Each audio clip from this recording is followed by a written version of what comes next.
بسم اللہ الرحمن الرحیم الحمد للہ نحمده ونستعینه ونستغفره ونؤمن به ونتوکل علیہ ونعوذ باللہ من شرور انفسنا ومن سیئات اعمالنا من يهده الله فلا مضل له ومن يضلل فلا هادي له ونشهد ان لا اله الا الله وحده لا شريك له ونشهد أن سيدنا ونبينا ومولانا محمدا عبده ورسوله صلى الله تعالى عليه وعلى آله وأصحابه وبارك وسلم تسليما كثيرا أما بعد فأعوذ بالله من الشيطان الرجيم بسم الله الرحمن الرحيم اهدنا الصراط المستقيم صراط الذين أنعمت عليهم غير المغضوب عليهم ولا الضالين اللهم صل على سيدنا محمد وعلى آل سيدنا محمد وبارك وسلم.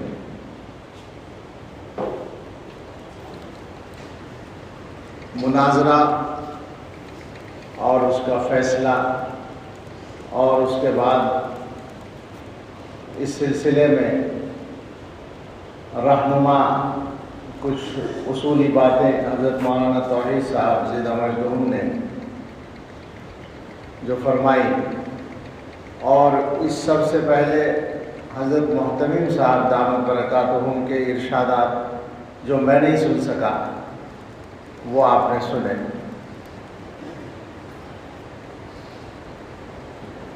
اب مجھے حکم کی تعمیل میں کچھ کہنا ہے. یہ مناظرہ ظاہر ہے کہ ہمارے معمول کا ایک حصہ تھا. جو طلباء کے مشقی مناظرے ہوتے ہیں ان میں سے ایک مناظرہ تھا، لیکن کچھ لوگوں نے اس کو سوشل میڈیا پر موضوع بحث بنایا.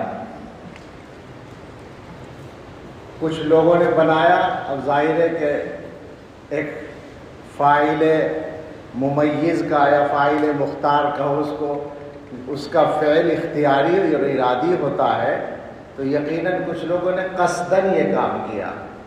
میرا نہیں خیال ہے کہ یہ یوں ہی خالص ذہن طلبہ نے کیا ہوگا، بلکہ جو لوگ اس کو موضوع بنانا ہی چاہتے تھے انہوں نے کیا. اور ظاہر ہے پھر اس زمانے کے ماحول میں وہ سب رد عمل ہونا ہی تھا جو ہوا ہے، بلکہ اب تک چل رہا ہے. یہاں بیٹھ کر بھی بعض چیزیں غالباً یوٹیوب پر آئی ہیں. کوئی لنک بھیجا تھا کسی نے جس میں کوئی ہندی میں غالباً بول رہا ہے، میں سن نہیں سکا. عنوان پڑھا تھا ہندی میں، لکھا تھا کہ دارالعلوم کے اس کام سے مسلمانوں میں بے چینی ہے، اس طرح کا کوئی ہندی میں عنوان ہے. مضامین بھی لکھے گئے ہیں. تو اس سلسلے میں بہت سادہ سی بات یہی ہے کہ کوئی نیا کام نہیں ہوا. سوشل میڈیا پر آنے کی وجہ سے موضوع بحث بن گیا. دارالعلوم کی یہ پالیسی نہیں ہے کہ وہ بے موقع مسائل چھیڑے یا ابھارے، بالکل نہیں ہے. اور لوگ دارالعلوم کو یہ سمجھانے کی کوشش کر رہے ہیں کہ ملت کن حالات کا شکار ہے، ان حالات میں ہم کن مسائل میں الجھے ہوئے ہیں. تو معاف فرمائیں، یہ بات آپ سمجھانے والے حضرات جتنا سمجھتے ہوں گے ہم بھی سمجھتے ہیں، اس کے علاوہ بھی ہم کچھ سمجھتے ہیں. حالات کا بھی ہمیں پتہ ہے اور زمانے کے تقاضوں کا بھی الحمدللہ پتہ ہے. ہم کوئی نیا مسئلہ کھڑا کرتے ہی نہیں ہیں، کھڑے ہوئے مسئلوں کو حل کرتے ہیں. اب موضوع پر آ جائیں. خاص طور سے اس سلسلے میں مجھے جو بات کہنی ہے، لمبی بات میں نہیں کرنا چاہتا تاکہ آپ توجہ سے سن کر یاد بھی رکھ سکیں. جو بات کرنی ہے وہ اپنے طلبہ سے کہنی ہے بنیادی طور پر. اور اپنے طلبہ کا مطلب دارالعلوم دیوبند ہو یا دارالعلوم وقف ہو یا دیگر مدارس ہوں دیوبند کے یا دیوبند سے باہر جو ہمارے مدارس ہیں، ان سے کہنا ہے کہ ہوشیار رہنے کی ضرورت ہے۔ اس وقت جو لوگ چھپ کر کام کرتے ہیں بہت سے مقاصد کے لیے، اللہ خوش رکھے ان جنید میاں کو، انہوں نے تو بہت سے راز فاش کر دیے ان کے، وہ ماحول کا اور نوجوانوں کے جذبات کا فائدہ اٹھانا چاہتے ہیں، اور عام طور پر لوگوں سے غلطی ہوتی ہے کہ الفاظ کو عمل سمجھ لیتے ہیں، یا لفاظی کو، یا اور آسان کریں گفتار کے غازی کو کردار کا غازی مان لیتے ہیں۔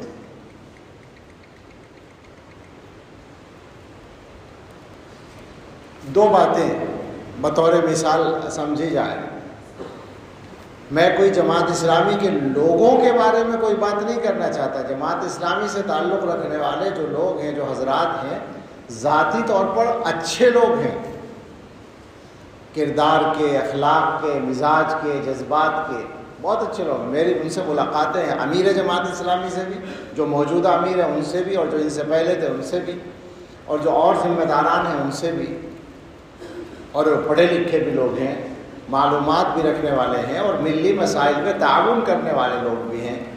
تو ذاتی طور پر کسی کے بارے میں بات نہیں ہو رہی ہے، لیکن نظریے کے بارے میں بات کریں تو لفظوں میں جہاد کس نے زیادہ کیا اور عمل میں کس نے کیا، تاریخ دیکھ لیں۔ ایک دوسری مثال، قرآن کے بارے میں باتیں زیادہ کس نے کی اور قرآن کو پھیلایا کس نے زیادہ۔ خواہ مخواہ کا ہمارے اوپر ایک طعنہ ہے کہ صاحب آپ قرآن کو نہیں پھیلاتے اور ہم قرآن کرتے ہیں۔ ابھی جو مولانا کہہ رہے تھے نا، کوئی بچہ کہہ رہا تھا کوئی وہاں خورشید صاحب کے حوالے سے، کہ وہ چند لوگ بیٹھیں گے اور کہیں گے آپ کی کیا رائے اس بارے میں۔ تو یہ ٹھیک ہے کہ وہ قرآن کے سلسلے میں بیدار نظر آتے ہیں بہت سے علاقوں میں، لیکن سوال یہ ہے کہ ان کی فکر کے نتیجے میں کتنے لوگ قرآن پڑھے اور کتنے لوگوں کو قرآن کی صحیح فہم عطا ہوئی، اس کا جائزہ لے لیا جائے تو اندازہ ہو جائے گا۔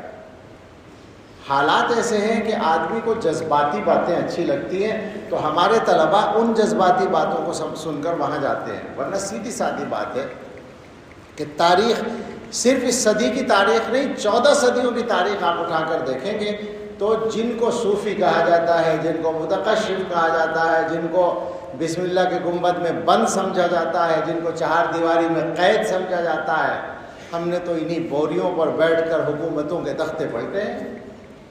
تاریخ گواہ ہے، آپ کیا بات کرتے ہیں؟ بنیادی طور پر ایک کشش جذباتی لوگوں کے لیے ہوتی ہے، جو ابھی جس کی طرف اشارہ ہوا، مغرب کا مقابلہ، تو اس کے بارے میں بھی تجربے سے معلوم۔ ایک تو انہوں نے بات کہی ہے، ایک تجربہ ہے کہ مغربی تہذیب کے بارے میں انہوں نے اگر کوئی حقیقی کام کیا ہے تو ان کے ماننے والے مغربی تہذیب سے کتنے دور ہیں، ظاہری طور پر ہی دیکھ لیں کتنے دور ہیں، ان کے لباس، ان کی وضاحت ہی کو دیکھ لیں کہ وہ کتنی مغربیت سے دور ہے۔ آپ اصولی بات سمجھیں کہ شریعت جو ہے اللہ کے نبی صلی اللہ علیہ وسلم پر نازل ہوئی اور قیامت تک کے لیے نازل ہوئی، اور یہ طے کر کے نازل ہوئی کہ ہر دور میں یہ شریعت پوری حفاظت کے ساتھ چلے گی۔ رسول اللہ صلی اللہ علیہ وسلم سے حضرات صحابہ نے دین کو سیکھا، الفاظ کو بھی سیکھا، معانی کو بھی سیکھا، اعمال کو بھی سیکھا، مزاج کو بھی سیکھا، اور یہ ساری چیزیں اپنے بعد والوں تک منتقل کی۔ پھر انہوں نے اپنے بعد والوں تک تسلسل، یہ اس امت کی ہدایت پر قائم رہنے کے سلسلے میں ایک لازمی صفت ہے۔ لا تزال طائفۃ من امتی منصورین، مختلف الفاظ سے یہ حدیث آئی ہے، یہ اس کی سب سے مضبوط دلیل ہے، اور لا تجتمع امتی علی الضلالہ الفاظ کے بارے میں کلام ہے، لیکن معنن یہ مضمون بھی صحیح ہے اور اسی حدیث کی بنیاد پر ہے، یہ امت گمراہی پر جمع نہیں ہو سکتی۔ تو بالکل یہ سادہ اصول ہے کہ جس نظریے کو مان کر امت کے ایک بڑے طبقے کو یا کچھ وقفے کو، زمانی وقفے کو گمراہ ماننا لازم آئے، غلطی پر ماننا لازم آئے، وہ نظریہ غلط ہے، یہ پکی بات ہے، یہ اصول ہے۔ یہی وجہ ہے کہ یہاں سے صحابہ تک یا حضور تک چھلانگ لگانے والے جتنے لوگ ہیں وہ سب گمراہ ہو جاتے ہیں۔ اس کی مثالیں موجود ہیں۔ ہمارے غیر مقلد بھائی کیا کرتے ہیں کہ ہم حدیث پہ عمل کرتے ہیں، یعنی گویا کہ مجتہدین کو نہیں مانتے، ان کے مقلدین کو نہیں مانتے، ان کے علماء کو نہیں مانتے۔ تو یہ جو بیچ کا تسلسل ہے اس کو ختم کر دیا، چھلانگ وہاں لگا رہے ہیں، گمراہی ہو رہی ہے۔ اور آج کل ایک تذکرہ بیچ میں آیا تھا، میں نام بھی نہیں لوں گا، موضوع بدل جائے گا، لیکن وہاں بھی یہی غلطی ہو رہی ہے۔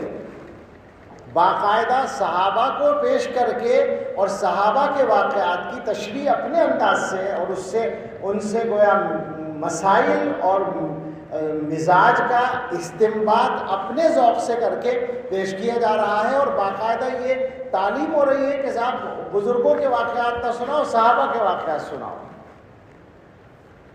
ہم صحابہ کے بارے میں جتنے شمشیر برہنہ ہیں کون ہوگا، لیکن ہم یہ کہتے ہیں کہ صحابہ کیا کہنا چاہتے ہیں اور صحابہ کا عمل کیا ہے، یہ سمجھنے کے لیے بعد والوں کو تو دیکھنا ہی پڑے گا۔ تسلسل کے بغیر اس امت میں ہدایت کا قائم رہنا ممکن ہی نہیں ہو سکتا ہے۔ تو ایک بنیادی غلطی تو ان سے یہ ہوئی ہے کہ انہوں نے گویا امت میں ہدایت کے تسلسل کا انکار کر دیا، جو ابھی قرآن کی چار بنیادی اصطلاحوں پر بات ہو رہی تھی۔ اور اس سے بڑی غلطی جو اصل بنیاد ہے وہ یہ ہے کہ انہوں نے قرآن و سنت کے سلسلے میں اجتہاد کو کسی بھی اصول سے آزاد کر دیا۔ سارے ائمہ مجتہدین نے اجتہاد کیا ہے اصول کے تابع ہو کر۔ اصول فقہ جس کو کہا جاتا ہے، حضرت مولانا ریاست علی صاحبی رحمۃ اللہ علیہ سے یہ مضمون سنا گیا، چھوٹا سا حصہ کچھ یاد ہے کہ انہوں نے یہ فرمایا کہ اصول فقہ کی کیا معنی ہے؟ فقیہ یفقہ فقہ کے معنی سمجھنا، تو اصول الفقہ کے اصل معنی ہے سمجھنے کے اصول، یعنی نصوص شریعت کو سمجھنے کے اصول۔ اور یہی اصول کسی بھی آدمی کے کلام کو سمجھنے میں بھی استعمال ہوتے ہیں، یعنی ایک آدمی ایک بات کر رہا ہے اور اس بات کے ضمن میں ایک بات آئی ہے، تو آپ اس ضمن میں آنے والی بات کو اگر وہ صاف لفظوں میں آئی ہے اسے آپ نص تو کہہ سکتے ہیں، عبارت النص نہیں کہہ سکتے۔ عبارت النص وہ ہے جو اصل بات بیان کر رہا ہے، ضمناً جو بات آئی ہے چاہے وہ صراحتاً آئی ہو وہ نص ہے، عبارت النص نہیں ہے۔ تو اللہ کے کلام کو اور اللہ کے رسول صلی اللہ علیہ وسلم کے کلام کو سمجھنے کے لیے بھی کچھ اصول بے حد ضروری تھے جن کو مجتہدین نے شروع سے استعمال کیا۔ ان اصول سے ہٹ کر جو آدمی نصوص کو سمجھنے کی کوشش کرے گا وہ گمراہی کا شکار ہوگا۔ اور مودودی صاحب کا حال تو آپ کو معلوم ہے کہ یہ حدیث صحیح تو ہے مگر عقل میں نہیں آتی، یہ لکھ رکھا ہے، یہ لکھا ہے انہوں نے۔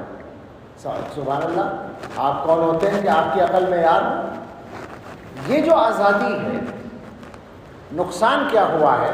نقصان یہ ہوا ہے کہ ان کی فکر کو ماننے والے، ایک بات اور، جدید تعلیم یافتہ طبقہ دین کی طرف آیا، یہ بڑا وہ ہے ان کا، بے شک ہے ایک بڑا طبقہ آیا ہے ان کی تعلیم، ان کی تحریروں سے متاثر ہو کر، لیکن اصل دیکھنے کی بات یہ ہے کہ وہ بے دین طبقہ دین کی طرف آیا، لیکن دین کون سا ہے وہ جس کی طرف آیا بیچارہ وہ؟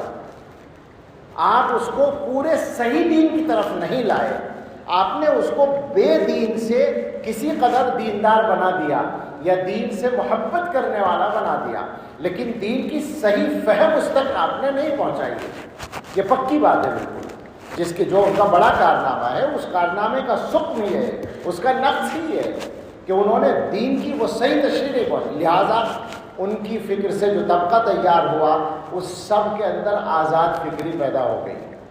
اور میں آپ سے عرض کر سکتا ہوں بہت معمولی سا بے علم آدمی ہوں، لیکن میں بچپن سے جماعت اسلامی کے اتار چڑھاؤ کا مطالعہ اور مشاہدہ کر رہا ہوں۔ میرا جو وطن ہے چھوٹا سا قصبہ ہے بجنور کا سہس پور، میرے والد صاحب رحمۃ اللہ علیہ مولانا سعید صاحب رحمہ اللہ، وہ وہاں کی گویا سب سے بڑی دینی شخصیت تھے، اور اتفاق یہ کہ تقریباً 50 برس پہلے سہس پور میں جماعت اسلامی کی شاخ قائم ہو گئی تھی باقاعدہ، اور ان میں بعض رشتہ دار بھی تھے، تو ان سے لٹاکا چلتا تھا والد صاحب کا۔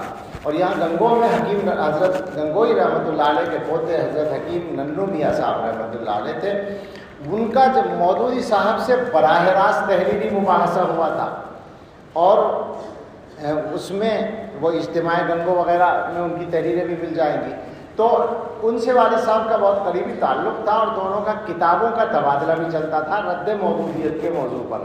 وہاں حکیم صاحب کے پاس کوئی نئی کتاب آتی تھی تو ادھر بھیجتے تھے، وہاں آتی تھی والد صاحب ان کو بھیجتے تھے ہمارے ذریعے سے، ہم گنگو میں پڑھتے تھے اس زمانے میں۔ تو اسی زمانے میں حکیم صاحب نے مجھے ایک اخبار دکھایا، یہ بات ہوگی میرا خیال ہے 1981-82 کے، میں 12-14 سال کا 13 سال کا تھا، اور حکیم صاحب کے یہاں میں جاتا تھا، والد صاحب کی نسبت سے وہ محبت کرتے تھے، تو انہوں نے فرمایا کہ دیکھو ابھی چند سال پہلے 1979 میں مودودی صاحب کا انتقال ہوا، مجھے یاد ہے وہ بھی، تو وہ گئے تھے علاج کے لیے امریکہ، اور 1979 ہی میں ایران کا انقلاب آیا تھا، تو وہاں جاتے ہوئے ان سے کسی نے انٹرویو لیا تھا، ایرانی انقلاب کے بارے میں بھی ایک سوال تھا، تو حکیم صاحب نے اخبار دکھایا، اس میں صاف لفظوں میں بلکہ جلی حروف میں چھپا ہوا تھا کہ مودودی صاحب نے فرمایا ایران کا انقلاب میرے دل کی دھڑکن ہے۔ یہ الفاظ بالکل ایسے ہی مجھے ابھی بھی یاد ہیں جیسے میں نے ابھی دیکھ رہا ہوں۔ تو ان کی فکر سے جو طبقہ تیار ہوا ہے وہ آزاد فکر طبقہ تیار ہوا۔ میں کہہ رہا تھا کہ اس 40-45 سال کے عرصے میں جو میں نے سمجھتے ہوئے اس جماعت کو دیکھا ہے، تو غیر مقلدیت کو کھاد اسی فکر سے ملا ہے۔ جب آزاد ہو جائے گا آدمی تو وہ کہاں رکے گا اس کی کوئی گارنٹی نہیں ہے۔ اچھا، مودودی صاحب کے حد تک تقید ہے۔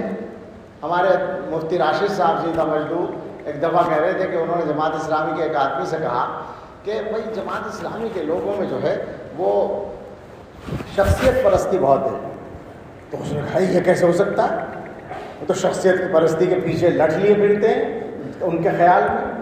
تو مولانا نے کہا کہ نہیں، میرا خیال ایسا ہی ہے کہ کیوں، کہ یہ بتائیے کہ آپ قرآن کی تفسیر پڑھتے ہیں؟ جی بالکل پڑھتے ہیں، تو قرآن کی تفسیر مستقل پڑھتے ہیں۔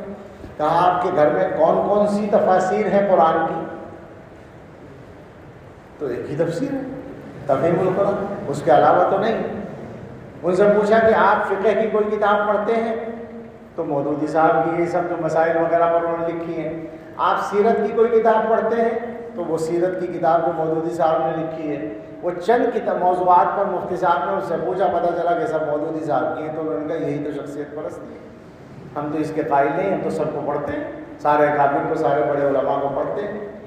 تو ان کی حد تک تو تقید ہے، لیکن اسی مزاج نے ان کو آزاد کیا ہے۔ اور مجموعی اعتبار سے گویا علماء امت کا اور خدام دین کا احترام بھی ان کے یہاں کم رہا، کیونکہ انہوں نے صراحتاً انکار کیا ہے۔ جس آدمی نے انبیاء پر قلم کھینچ دیا ہو، یہ کوئی الزام تو نہیں ہے ان کے اوپر، یہ تو سچائی ہے کہ حضرات انبیاء کے بارے میں ان کی تعبیرات بالکل ردی کی ٹوکری میں ڈالنے کے لائق بھی نہیں ہے، ڈالنے کی ضرورت ہی کیا، پڑی ہوئی ہے پہلے ہی سے۔ اور حضرات صحابہ کے بارے میں، اور اس کے بعد علماء امت کی گردن تو بہت آسان تھی تب پہنچنا۔ جب حضرات انبیاء اور صحابہ پر قلم اٹھ گیا تو حضرات علماء کے بارے میں کیا ہو سکتا تھا؟ انہوں نے ایک نظریہ بنایا اور اس نظریے کے مطابق سارے علماء امت کو ناکام قرار دے دیا۔ آپ بنیادی طور پر جو غلطی ہے اس کو سمجھ لیں۔ ساری بات کا میری خلاصہ یہ نکلتا ہے، فہم دین کے سلسلے میں بھی امت کے تسلسل کا انکار ہے، اور دین کی خدمت کے سلسلے میں بھی تسلسل کا انکار ہے۔ ان کے نزدیک کوئی مجدد کامل ہی پیدا نہیں ہوا۔ اب مجدد کامل یعنی قریب تھا کہ عمر ابن عبدالعزیز اس درجے پر فائز ہو جاتے، لیکن وہ بھی کامیاب نہ ہوئے بیچارے۔ اب عمر ابن عبدالعزیز کی جب چھٹی ہو گئی تو باقی کیا بیچتے ہیں ان کے سامنے؟ امت میں گویا اللہ کے رسول صلی اللہ علیہ وسلم فرماتے ہیں کہ ان اللہ یبعث فی هذه الامت علی راس کل 100 سنۃ من یجدد دینہا. حضور تو خبر دے رہے ہیں، باقاعدہ خوشخبری سنا رہے ہیں، مجدد آتے رہیں گے. اور آپ کہتے ہیں کہ کوئی ڈنگ کا مجدد آیا ہی نہیں، کوئی کامل مجدد آیا ہی نہیں. کتنی عجیب بات ہے. یہ انکار حدیث کی بات کر رہے تھے نا، جگہ جگہ اس طرح کی باتیں آتی ہیں. آزاد ہو جاتا ہے جب آدمی تو ظاہر ہے کہ اس سے یہ سب ہوتا ہے. کل ملا کر یہ ہے کہ ایک طبقے کو دین کے قریب لانے کا کام ان سے ہوا، لیکن مجموعی اعتبار سے امت کے اندر آزاد فکری پیدا کرنے کا کام بھی بہرحال ہوا ہے. کچھ لوگوں نے یہ لکھا ہے کہ صاحب جماعت اسلامی والے ان کی ساری باتوں سے تو اتفاق نہیں کرتے ہیں، اور کیوں اس کو ایک فرقے کا نام دیا جا رہا ہے. تو جناب عالی فرقے کا نام ہم نے نہیں دیا، فرقہ تو انہوں نے خود بنایا. انہوں نے تو باقاعدہ بنیاد رکھی ہے. دیوبندیت کی فرقے کی کوئی بنیاد کہیں نہیں رکھی گئی، لیکن جماعت اسلامی کی تو باقاعدہ بنیاد رکھی گئی ہے. ایسے ویسے نہیں، باقاعدہ اس آبادی کو دارالاسلام کا نام دیا گیا، گویا کہ نئے سرے سے اسلام میں داخل ہوں گے اور دارالاسلام میں رہیں گے. مولانا منظور نعمانی رحمۃ اللہ علیہ بیچارے منتقل ہو گئے تھے. مولانا عتیق الرحمان سنبھلی صاحب رحمۃ اللہ علیہ، ان کے بیٹے بڑے چھوٹے سے تھے، اس وقت پڑھتے تھے شرح تہذیب وغیرہ، تو گویا پڑھنے کے لیے کتابوں کی ضرورت پڑی تو مودودی صاحب کی لائبریری میں سے ملی تھی شرح تہذیب غالباً، یہ لکھا ہے انہوں نے. تو وہ منتقل ہو گئے تھے وہاں. دارالاسلام آپ نے قائم کیا اور جماعت اسلامی نام رکھ کے کہ آپ نے بنیاد رکھی، تو فرقہ تو آپ نے بنایا تھا. اور جناب یہی وجہ ہے کہ آپ کی تردید کرنی پڑی، ورنہ یوں انفرادی طور پر اقبال کیا کیا گمراہی نہیں ملے گی. یہ جو بار بار بات آ رہی تھی کہ اقبال پہ رد کرو، کریں گے رد. اقبال پہ کیا گیا ہے رد. اور صحیح بات یہ ہے کہ مولویوں نے تو زیادہ درخور اعتنا نہیں سمجھا. میں گستاخی کر رہا ہوں اس اقبال کے ساتھ جس پر 2000 سے زیادہ کتابیں لکھی گئی ہوں گی. علامہ اقبال تو ایک ہیرو ہیں، لیکن علامہ اقبال کے مذہبی خیالات اور افکار میں کتنی غلطیاں ہیں. ہمارے علماء میں حضرت مولانا علی میاں نور اللہ مرقدہ سے بڑا معتقد شاید نہ ملے اقبال کا. انہوں نے خود لکھا ہے کہ ان سے فکری غلطیاں بہت زیادہ ہوئی ہیں. کوئی مذہبی اعتبار سے وہ نمونے کی شخصیت نہیں ہے. یہ بات بالکل صاف ہے. اقبال جو ہیں وہ گویا دینی مطالعہ ان کا کتنا تھا میں نہیں جانتا، مگر دینی فہم کے مقام کے اعتبار سے ایک متوسط درجے کے مولوی کے برابر بھی نہیں ہے وہ. یہ سچی بات ہے، اسے ماننا پڑے گا، اس کے علاوہ ہے ہی نہیں بات. اور باقی وہ ملا وغیرہ جو لکھتے ہیں تو وہ ملا ہم نہیں ہیں. وہ ملا وہ ہیں جو اقبال کے چاروں طرف پھیلے ہوئے تھے. بدعتی ملا، خانقاہی ملا، پیر پرست ملا، مزار پرست ملا، وہ ملا ان کے سامنے ہے. مگر جدت پسند طبقہ کلام اقبال سے غلط استدلال کرتا ہے. مگر چھوڑیں اس بحث کو. اقبال ہو یا کوئی بھی ہو، اگر کسی نے جماعت نہیں بنائی ہے تو وہ ظاہر ہے کہ اس کی غلطی کا نقصان متعدی نہیں ہوتا. امت میں اس طرح انفرادی طور پر بہت لوگوں سے غلطیاں ہوئی ہیں. علامہ ابن تیمیہ جیسا آدمی جن کا احترام ہم بھی دل سے کرتے ہیں، وہ بہت بڑا آدمی ہے امت کا، لیکن صاحب کتنے مسائل میں ان کا تفرد ہے اور ہم ان کو بالکل غلط مانتے ہیں. علامہ کشمیری کا قول آپ نے پڑھا ہوگا کہ ابن تیمیہ کا مقام اتنا بلند ہے کہ اگر میں یوں سر اٹھا کر دیکھنا چاہوں تو ٹوپی گر جائے گی، لیکن اگر استواء علی العرش کے مسئلے میں دارالحدیث میں داخل ہونا چاہیں تو میں داخل نہیں ہونے دوں گا. یہ شاہ صاحب نے فرمایا. تو غلطیاں ہوتی ہیں لوگوں سے، کوئی بھی معصوم نہیں ہوتا، لیکن آپ جب ایک جماعت بنا کر اپنی فکر کی طرف لوگوں کو دعوت دیں گے تو پھر تو آپ کو پکڑا جائے گا. اور صحیح بات یہ ہے کہ اس زمانے میں جو شیخ الاسلام اور دوسرے حضرات نے کام کیا ہے تو وہ پوری طرح حقیقت کو جانتے تھے. اور جناب نے خود لکھا تھا ایک مرتبہ کہ جوش ملی آبادی سے مشورہ ہوا تھا کہ قلم کو ذریعہ معاش بنایا جائے. یہ بہت سے لوگوں کو نہیں پتا ہوگا، بہت سی باتیں ایسی ہیں جو چلی گئی ہیں پیچھے پس منظر میں چلی گئی ہیں. اس طرح سے وہ قلم کو ذریعہ معاش بنا کر یہ دین کا ایک بیڑا اٹھایا گیا تھا. میں نیت پہ حملہ نہیں کرنا چاہتا، صرف ان کے الفاظ نقل کر رہا ہوں. اور ایک چیز اور سمجھ لیں، بہت زیادہ بات لمبی نہیں ہونی چاہیے، لیکن ہمارے یہاں پر مدرسوں کے اندر اور دیوبند کے اندر اگر کچھ لوگ اس فکر سے از سر نو متاثر ہونے لگے ہیں تو وہ یہ سمجھ لیں کہ وہ ایک کھوٹے سکے کی طرف جا رہے ہیں. وہ غلط فہمی کا شکار ہیں، وہ جذباتیت کا شکار ہیں۔ ہم کسی کی ذہنیت کو محدود نہیں کرتے، ہم تو آپ سے کہتے ہیں کہ آپ پڑھیں، مطالعہ کریں، اور کھانے کے ساتھ نہ پڑھیں، یکسوئی کے ساتھ پڑھیں۔ مجھے نہیں پتا تھا اتنی وضاحت کے ساتھ اس بات کا، لیکن میں ان عزیزوں سے بھی کہوں گا، ہمارا کوئی غیر نہیں ہے وہ لوگ بھی، ان سے ہم یہیں بیٹھ کر کہتے ہیں کہ اگر وہ یہ حماقت کر رہے ہیں تو اس کو بند کر دیں، صحیح کتابیں رکھیں وہاں پر، اکابر دیوبند، علماء دیوبند کی کتابیں رکھیں، اور ہماری کتابیں، ہمارے عقیدے، ہمارے خیالات، ہمارے افکار، یہ تو کوئی راز نہیں ہے، کوئی چھپا ہوا نہیں ہے، ہم کوئی اپنا فرقہ بنانے کی بھی دعوت نہیں دیتے ہیں۔ یہ بات بالکل صحیح ہے کہ ہماری فکر، جیسا کہ مولانا نے بھی فرمایا، ان بڑوں کے لٹریچر سے مرتب ہوئی ہے، لیکن اس کا یہ مطلب نہیں ہے کہ ہم الگ سے کوئی فرقہ ہے۔ ہمارے اکابر نے جہاں کہیں بھی لکھا ہے وہ یہی لکھا ہے کہ اہل السنہ والجماعہ۔ سوال یہ ہے، کیا ٹائم ہو گیا؟ سوال یہ ہے کہ جو لوگ جماعت سے، یعنی جماعت صحابہ سے اپنے آپ کو خود الگ کر لیں، انہیں کیوں پریشانی ہے کہ ہم ان کو اہل سنت والجماعت سے خارج قرار دے رہے ہیں؟ بھئی ہم نے تو نہیں کیا آپ کو جماعت سے خارج، آپ نے جماعت صحابہ سے اپنے آپ کو الگ کیا ہے، اور آپ نے سنت سے بھی الگ کیا ہے اپنے آپ کو، کتنی ہی سنتوں کا آپ نے انکار ہی کر دیا ہے، اور حدیثوں کو آپ نے، یعنی ابھی دیکھا آپ نے کہ دجال کے بارے میں رسول اللہ صلی اللہ علیہ وسلم کی باتوں کو قیاسات کہہ رہے ہیں، یہ تو وما ینطق عن الہوی ان هو الا وحی یوحی کے کا انکار ہے۔ پیغمبر صلی اللہ علیہ وسلم کا اگر قیاس بھی ہے، اگر آپ کا خیال ہے، وہ قیاس بھی وحی الہی ہے، اور پیغمبر کو کا قیاس تو گویا قیاس ہے، اور آپ جو فرما رہے ہیں وہ وحی ہے، اسے مان لیا جائے اور پیغمبر کے قیاس کو چھوڑ دیا جائے، عجیب باتیں ہیں۔ یہی چیزیں ہوتی ہیں، بہت باریک ہوتی ہیں۔ آپ کے لیے ضروری ہے کہ آپ پڑھیں، اور صحیح چیزیں پڑھیں، خوب پڑھیں، اور پڑھنے کے بعد پھر ان کی چیزوں کو بھی پڑھیں۔ آپ کے اندر یہ صلاحیت پیدا ہو چکی ہو کہ آپ صحیح اور غلط کا امتیاز کر سکیں۔ دیکھیے صاف بات ہے، جیسا کہ مولانا نے بھی ذکر کیا، ہمیں اگر کوئی تانا دے کہ صاحب ہم اپنے طلبہ کو اپنی فکر کا پابند رکھنا چاہتے ہیں، تو جی بالکل ٹھیک ہے، ہم نے اپنے طلبہ کو منتشر کرنے کے لیے نہیں بلایا ہے، ہم نے اپنے طلبہ کو غلط راستوں پر ڈالنے کے لیے داخلہ نہیں دیا ہے، ہم نے ان کو صحیح راستہ دکھانے کے لیے داخلہ دیا ہے۔ ہم تو ظاہر ہے کہ ان کے سامنے یہی بتائیں گے کہ صحیح کیا ہے، غلط کیا ہے۔ آپ اتحاد کی بات کرتے ہیں تو آپ ہمیں بتائیں ہم سے زیادہ اتحاد کی بات کس نے کی ہے عملی طور پر۔ آپ ہمیں بتائیں کہ وہ کام جن کا نام آپ لیتے ہیں عملی طور پر کس نے وہ کام کیے ہیں۔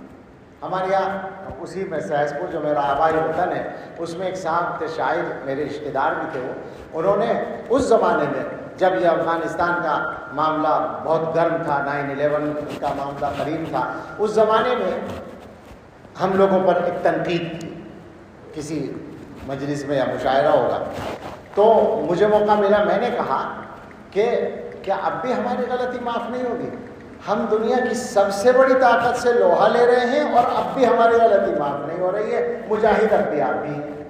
اچھی بات ہے، میں یہی کہتا ہوں کہ الفاظ سے خوش ہونا چھوڑ دو، یہ صرف الفاظ سے خوش ہونے کا مسئلہ ہے۔ اور مولانا نے اشارہ کیا ادبیت سے متاثر ہوتے ہیں، تو کیا ادبیت کی آپ کے یہاں کمی ہے؟ اب اس وقت بات لمبی ہو جائے گی، ورنہ آپ اپنے اکابر کی تحریروں کو پڑھیں گے تو پتہ چلے گا کہ کتنی ادبی چاشنی ہوتی ہے، اس پر مستقل کتابیں لکھی گئی ہیں۔ لیکن چھوڑیے، آپ بن جائیے نا ادیب، آپ کیجئے محنت لکھنے میں اور پڑھنے میں، مطالعہ کریں، محنت کریں، زیادہ پڑھیں۔ بالکل صفائی کے ساتھ 2-3 باتیں کہہ کر بات ختم کرتے ہیں۔ ایک تو بات یہ ہے کہ ہم اپنے طلباء کو صحیح فکر دینے کے پابند ہیں، اور اس پر ہمیں کوئی کسی سے معذرت کرنے کی ضرورت نہیں ہے۔ دوسری بات یہ ہے کہ جماعت اسلامی کے لوگ ذاتی طور پر بہت اچھے بالکل ہو سکتے ہیں اور ہیں اپنی جگہ، لیکن جو ان کی فکری غلطیاں ہیں وہ بھی اپنی جگہ ہیں، اور ان کو غلط کہنے سے ہم باز نہیں رہ سکتے، یہ ہماری ذمہ داری اور مجبوری ہے۔ اور ہمارے سامنے جو راستہ ہمارے بڑوں نے چھوڑا ہے، ہم جانتے ہیں کہ آج کا کوئی بڑے سے بڑا مفکر ان حضرات کے رسوخ فی العلم کا پاسنگ نہیں ہو سکتا، لہذا ہم حضرت قاسم نانوتوی، حضرت گنگوہی، حضرت شیخ الہند، حضرت سہارنپوری، حضرت تھانوی، حضرت مدنی، حضرت علامہ کشمیری، حضرت مفتی کفایت اللہ اور ان حضرات اور حضرت حکیم الاسلام، ان کے راستے کو ہم چھوڑنے کے لیے تیار نہیں ہیں، چاہے کوئی بھی چھوڑنے کے لیے تیار ہو جائے۔ میرا آپ مفہوم اگر سمجھ رہے ہو تو سمجھ لیں، اور جہاں پہنچنی چاہیے بات وہاں پہنچ جائے۔ سب کو یاد رکھنی چاہیے یہ بات کہ آپ اگر قاسمی ہیں اور آپ اگر نسبت رکھتے ہیں اکابر دیوبند سے، تو ان کی فکر پر آپ کو رہنا پڑے گا۔ ہم اس فکر سے ہٹنے کے لیے تیار نہیں ہیں، اسی پر جینا اور اسی پر مرنا چاہتے ہیں، اس لیے کہ ہم اسی کو ہدایت کا راستہ سمجھتے ہیں۔ باقی ہم بے وجہ مسائل کھڑے بالکل نہیں کرنا چاہتے۔ یہ سوشل میڈیا پر قصداً چھیڑا گیا تاکہ ہمیں مطمون کیا جا سکے، میں تو یہی سمجھ رہا ہوں۔ باقی اللہ معاف کرے، کسی نے کیا کیا اللہ تعالیٰ حقیقت جانتا ہے، لیکن جو طریقہ اختیار کیا گیا ہے، سوال یہ ہے کہ اگر ایک مناظرہ ہو رہا تھا جیسا کہ مستقل ہوتا رہتا ہے، معمول کا ایک حصہ تھا، تو آپ نے سوشل میڈیا پر طوفان کھڑا کر کے آپ نے اتحاد کو ختم کیا یا ہم نے کیا؟ ہم نے ایک معمول کے مطابق کام کیا، آپ نے معمول کے خلاف کام کیا، آپ نے نشانہ بنایا، آپ نے لوگوں کو موقع دیا ادھر ادھر کی باتیں کرنے کا اور امت کو انتشار میں مبتلا کرنے کا۔ ورنہ آپ خود مانتے ہیں کہ ایک دوسرے کی فکر پر تنقید ہوتی رہی ہے، جس طریقے سے کتابوں میں تنقید ہوتی ہے، اسی طرح ہمارے یہاں درسگاہوں میں، یہ درسگاہ ذمہ دار درسگاہ ہے، اس کی درسگاہوں میں جو صحیح بات ہے وہ بیان کی جاتی ہے، وہ مجبوری ہے، وہ ذمہ داری ہے، وہ یہاں مناظرے کی شکل میں بھی ہوتی ہے اور درسگاہوں میں بھی ہوتی ہے، وہ معمول کا ایک حصہ ہے۔ آپ نے اس کو غیر معمولی انداز سے پیش کر کے انتشار پیدا کیا ہے۔ اللہ سے ڈرنے کی ضرورت ہے، صحیح راستے پر قائم رہنے کی کوشش کریں۔ اللہ ہم سب کو ہدایت پر استقامت نصیب فرمائے، آمین۔ وآخر دعوانا ان الحمدللہ رب العالمین۔ میرے خیال سے ایک کام حضرت مولانا عمران اللہ صاحب کر لیں، چھوٹا سا، نہیں آپ اور جلدی کر دیں گے، مجھے امید ہے۔ اللہم لک الحمد کلہ ولک الشکر کلہ بیدک الخیر کلہ نسألک الخیر کلہ ونعوذ بک من الشر کلہ۔ اللہم صل علی سیدنا محمد وآلہ واصحابہ وازواجہ وذریاتہ کما تحب وترضى عدد ما تحب وترضى۔ اللہم ارنا الحق حقا وارزقنا اتباعہ وارنا الباطل باطلا وارزقنا اجتنابہ۔ اللہم انا نسألک خیر المسألة وخیر الدعاء وخیر النجاح وخیر العمل وخیر الثواب وخیر الحیاة وخیر الممات انك على كل شيء قدير۔